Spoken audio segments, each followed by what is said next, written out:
If you want exponential results, if you want to think your way into exponential wealth, you must put shorter and shorter time frames on your goal.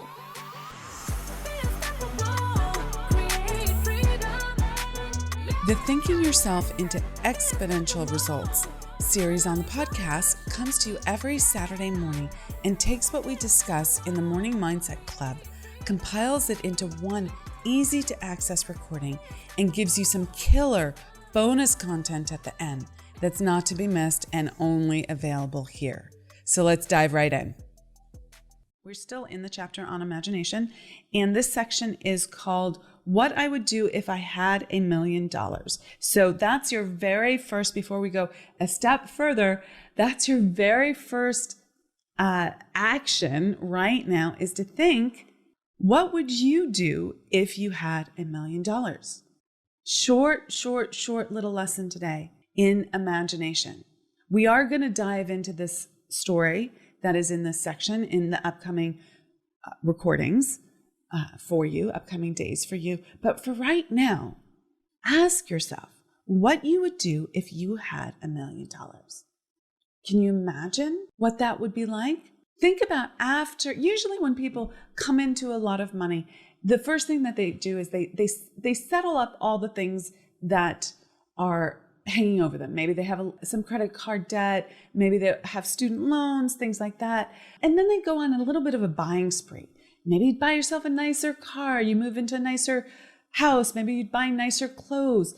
You probably would take your kids on some sort of trip, or you do something nice for your family or your parents or things like that. And then after a period of time, you'd be like, okay, now what? And it's at that stage that I want you to start thinking what you would do if you had $1 million. Would you put it into your business? Would you put it into some impact goal? Would you continue to upgrade your lifestyle? How would you use that $1 million? And just write that down. Being intentional about this, using your imagination a little bit, stepping out of well, I don't have it, I shouldn't even think about it since I don't have it. Knock that off, okay? Just ignore those thoughts. See them, okay, there they are, but you're going to ask them to take a back seat for a moment, okay? And then just let your imagination run on that. What would you do if you had $1 million? So we are in the section of the chapter of imagination that starts, what I would do if I had $1 million.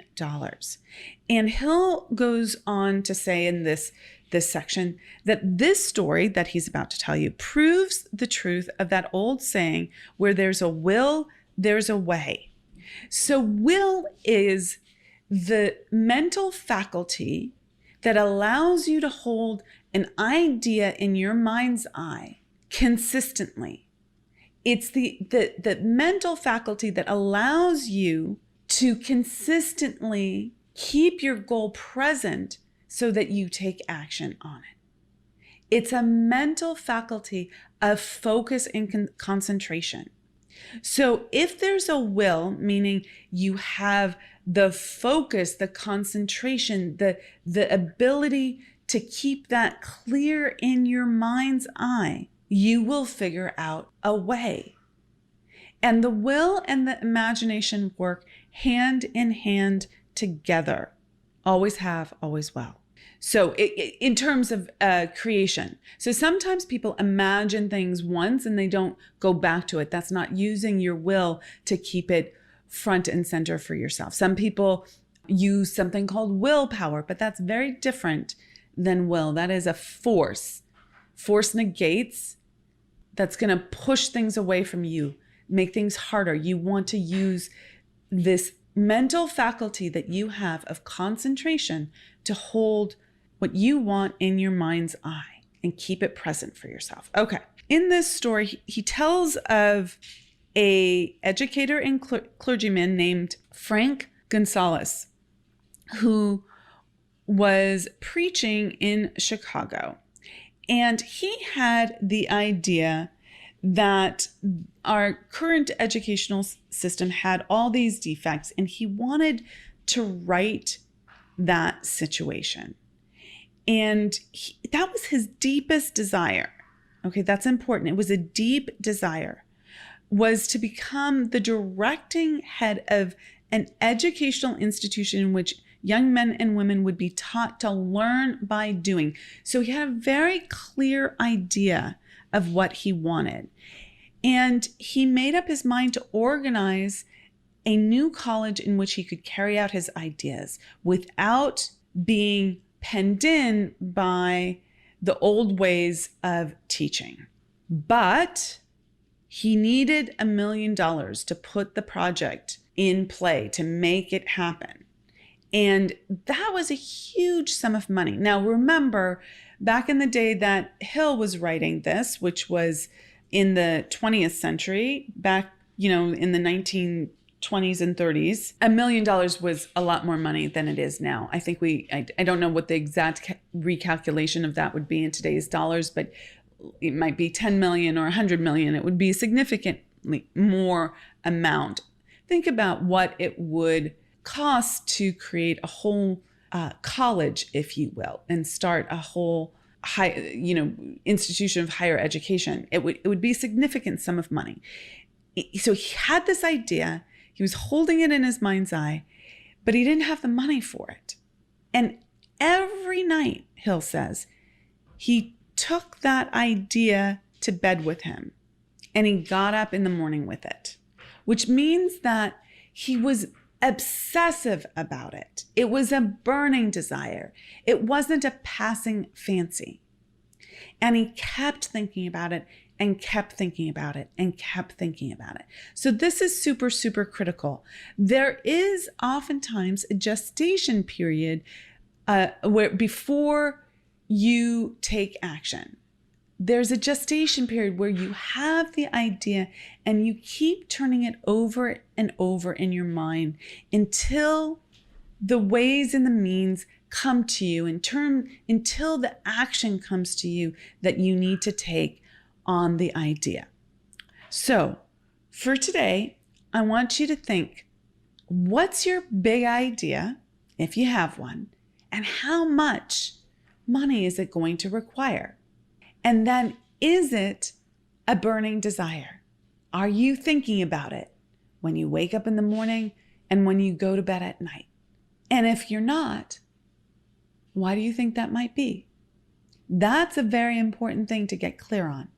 And it's the biggest challenge that people have. They say they want something, but it's out of sight, out of mind. They get distracted. Now, why would that be if they really want it?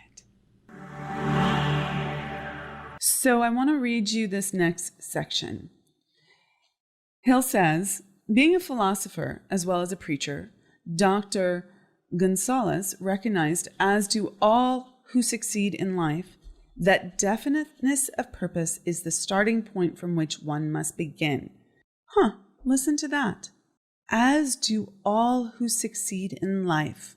Phrases like that, when you read them or hear them, should perk up your ears and cause you to pause and focus. Don't just read over them like a nice transitional phrase. Pay attention here to what comes next, which in this case is definiteness of purpose. So if you've been following along with the Morning Mindset Club, you know how important that is, that clarity of what you want and why you want it. Being definite, being clear. And it is the starting point from which one must begin. So Hill goes on to say, he recognized too that definiteness of purpose takes on animation, life, and power when backed by a burning desire to translate that purpose into its material equivalent. Okay, so this is another clue. That definiteness of purpose takes on animation, life, and power. It becomes something. It becomes more than just a stillborn idea. It becomes, it's infused with life force when it's backed by a burning desire, something that you really want, because that is what's going to help translate the purpose, the thing that you want, into its material equivalent, because right now it is just an idea. So many people are all ideas. How do you get it from just an idea to the material equivalent, to make something actualize, create something? That's what you are learning here. Going on, he says, he knew all these great truths, yet he did not know where or how to lay his hands on $1 million.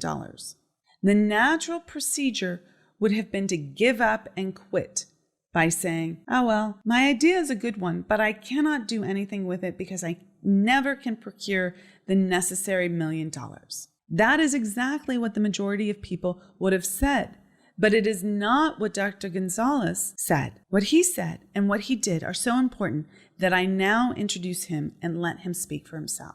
So this is important. We're going to pause right here before we go on with the story. Most people have an idea and then immediately say, I cannot do it. You must move beyond that. Tony Robbins has a great saying. I don't know if he made it up or just popularized it. If you say, I can't, you must. That's stopping point. I can't do it because I don't have the money. You must do it. That's the reason you must do it. Because if you're saying that, let's say you want to invest in something. You want to invest in coaching. You want to buy a new car. You want to go on a trip. You want to do something that's going to expand your life. And then you say, I can't do that because I don't have the money. That's when you say, I must do it. I must do it. And that creates the urgency to create the money. And then the ways and means come to you. Then the ideas for how you can create the money come to you. But if you stay in where most people stay, which is I can't do it until X, Y, and Z happens. I can't do it because I don't have the training certificate, the money, the connections, the time. What other things come up? Those are the big ones. Maybe it might be I don't have the attitude for it, I can't do it because I always take summers off, whatever it is, okay? That's the reason you must do it. And this is putting the concept of move towards the resistance instead of away from it in play. Okay, so that's what you need to look at today. Where are you saying I can't in your life? And turn it around to an I must. Where are you saying I can't? And turn it into that's happening. I must do that. Name 3 places and then let your imagination help you figure out the how. Thank you so much for joining me on this episode of the Unstoppable Woman podcast. If you are ready for your income breakthrough and want to unlock the gold mine in your mind and step into your highest earning potential, grab your ticket to the Unstoppable Woman Income Breakthrough Summit now. It is 3 days of powerful breakthrough sessions, coaching, and workshopping to get you focused on the exact steps required to create consistent cash flow and scale your life, your business, and your career. No more chaos, no more confusion. It's time for clarity, focus, and ease. It's time to really understand how manifestation and creation actually happen. I cannot wait to see you there. Truly. The URL to learn more and reserve your seat before we sell out is theunstoppablewoman.com/summit. You can also find that URL in the show notes. And with that, I'm Amira Alvarez, founder and CEO of The Unstoppable Woman. Rock it out and be unstoppable. Okay, this next paragraph gives you a lot to think about. No pun intended. One Saturday afternoon, I sat in my room thinking of ways and means of raising the money to carry out my plans. For nearly 2 years, I had been thinking, but I had done nothing but think. The time had come for action. Oh, so important. Sometimes there is a necessary gestation period. You need to allow yourself time to mull things over, continue to imagine, really fall in love with the idea, play it out in your mind's eye, think about it and think about it again. There is a time and a place for this. But then there's also a time and a place for action. And you must use discernment here. I can't tell you what that is. But if you are in resistance to acting, that's probably a sign that you must act now, that you're overthinking things. That's where Dr. Gonzalez got to. He came to the fact that it was time for action. And he says, I made up my mind then and there that I would get the necessary $1 million within a week. How? I was not concerned about that. The main thing of importance was the decision to get the money within a specified time. And I want to tell you that the moment I reached a definite decision to get the money within a specified time, a strange feeling of assurance came over me, such as I had never experienced before. Something inside me seemed to say, why didn't you reach that decision a long time ago? The money was waiting for you all the time. Okay, such juiciness here. Let's dive in. So, he made up his mind. He made a decision. Decision is so friggin' critical. If you haven't decided, you're still in the wobble. You're still in the confusion. You're still in the noise. You're still in the maybe. A decision means you're doing it no matter what. Now, many people don't decide because they've decided in the past and then they've gone back on it and they've lost trust in themselves. You must build that trust with yourself again. You must be someone who decides and keeps their decisions. Now, the way might change slightly. There might be slight course corrections along the way, but you must decide you're doing something. Now, if you want to add rocket fuel to the situation, you put a deadline on it for yourself. This is happening by such and such time.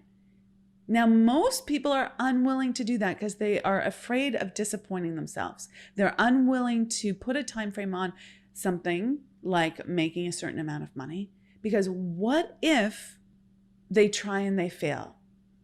They'd rather be ambiguous about when they're required to make good on things than decide. But guess what? That ensures the wobble. That ensures the distraction. That ensures that you're not going to speed up your results. If you want exponential results, if you want to think your way into exponential wealth, you must put shorter and shorter time frames on your goals, in this case, financial goals. So he put a time frame of within a week. Now that's going to activate you. Okay. Now the next sentence, I was not concerned about how.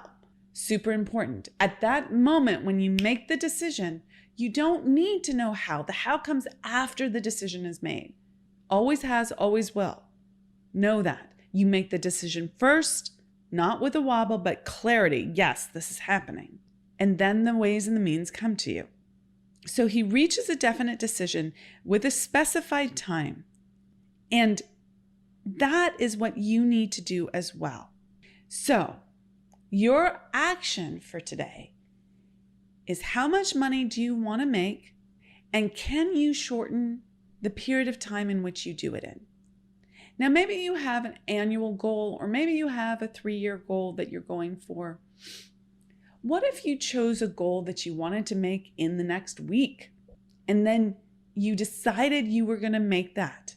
Now, to make this work, you want that goal to be slightly out of your range of experience, something that causes you to question whether it's possible for yourself. Choose that. Decide, and then go for it. Activate around it.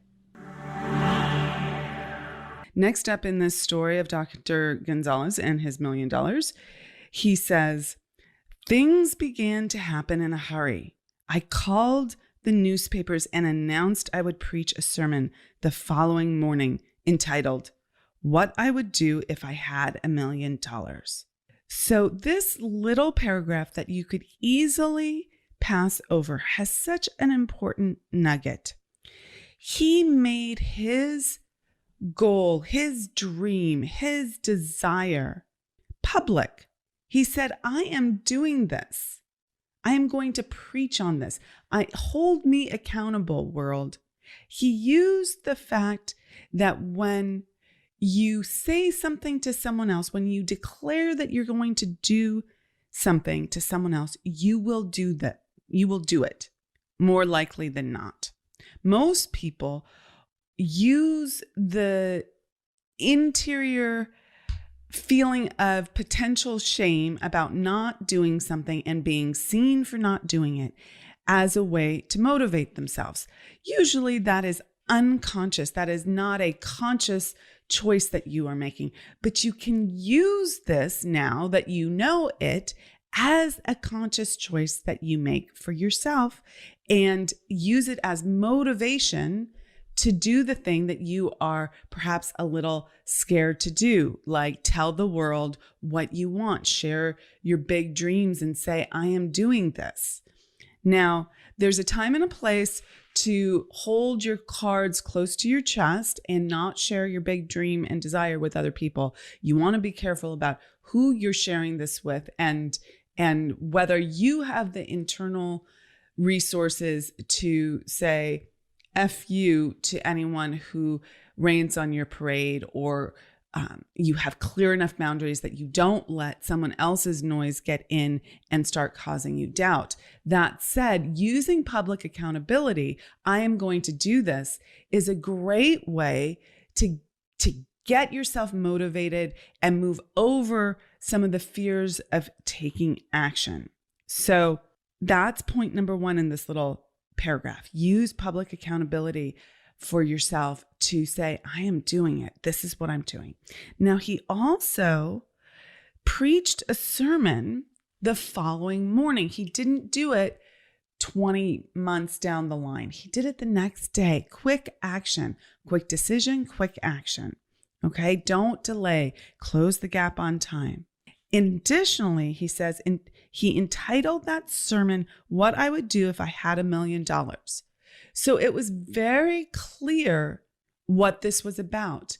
And that's a little marketing right there in the title of the sermon. So from a business perspective, are you marketing your desires, your goals? Are you putting that front and center and intriguing others with the same concept, getting them on board because you know that's a fascinating concept? Wouldn't you want to know that? And again, back in the day, $1 million was probably like 10 million or 100 million. I haven't done the calculation on that, but it was a significant amount of money. So if you heard someone preaching on that, would it intrigue you? Maybe it would, maybe it wouldn't, but it would probably intrigue someone who had $1 million, and it would attract them to that sermon. So those are the points for today. My question to you, for you to think over, is what can you do to use public accountability to help you motivate yourself to do the thing that you know you need to do, but you've been putting off? So next up in the story of Dr. Gonzalez and his $1 million, he says, I went to work on the sermon immediately. But I tell you, frankly, the task was not difficult because I had been preparing that sermon for almost 2 years. The spirit of it was a part of me. Now, this brings up a fantastic question. One is something procrastination, and one is something percolation. Oftentimes, we have an idea for something, but we need to percolate on it. We need to let ourselves think it over, turn it over in our mind, imagine it, get emotionally involved in it. And there is a gestation period before that idea is ready to be executed on. Then there is procrastination. Procrastination is knowing that you need to do the thing, but not doing the thing, putting it off, getting stuck in your own stuff, self-sabotaging, and you can feel the difference. There is panic, there's anxiety that comes up around procrastination. We start the guilt and the shame. We recognize that we have everything we need, but we're not doing the thing. And sometimes the thing is what's just required is getting started. So here in this case, Dr. Gonzalez had been percolating for 2 years. There's a bit of a gestation period sometimes. And he was so ready, he was so primed that when he made the decision to do this, it just came out of me, okay? So for you today, is there something that you're engaged in that is procrastination that you just need to go do? Go do that. You'll feel so much better. Just sit yourself down and go do it. Start. Or is there something that you need to just let percolate and you need to gestate over? Now, the trick here is that you actually let that imagination work on the challenge or the problem that you're having or the project. What doesn't work is saying, I need to percolate when I really need to just get it done. Only you know the difference. If you lie to yourself, that's self-sabotage. It doesn't hurt anyone but you. The level of honesty that you bring to this will determine how quickly you move forward and grow. Next up in the story of Dr. Gonzalez is this. Long before midnight, I had finished writing the sermon. I went to bed and slept with a feeling of confidence, for I could see myself already in possession of the $1 million. So this is so important. He could see himself. He actually saw it. Okay. And by that, there's a feeling when I read it that he actually felt it. Because when we see things, we have cells of recognition in our whole body, particularly in our mind's eye, that cause us to experience that thing. So when we see something, our brain becomes activated. We can actually imagine ourselves being in that scenario. And if you are in a scenario, you feel something. Now, we can have different levels of feeling, and I often encourage people to fall in love with that image because that will help you feel all the feelings of that experience. And our mind does not know the difference between something imagined and something real, and it will go to work on your behalf in order to make the thing that you imagined real because it thinks it's already happened. It's a nice little trick that you can play on yourself. So in doing these things, i.e. sitting down, the public accountability with the newspaper saying that he was going to preach on it the next day, and then writing out that sermon, he started to see himself activating and living what he desired. So what can you activate and really see that you desire? That big goal or that next action step? Can you really see it? And can you fall in love with it? For the bonus content for this episode of Thinking Yourself into Exponential Wealth, let's go back to that adage, if I can't, I must. This is such a powerful statement. Listen up. You must integrate this into your life and your business, the way that you show up on the daily. If you find yourself saying, I can't because X, Y, and Z, don't listen to the X, Y, and Z.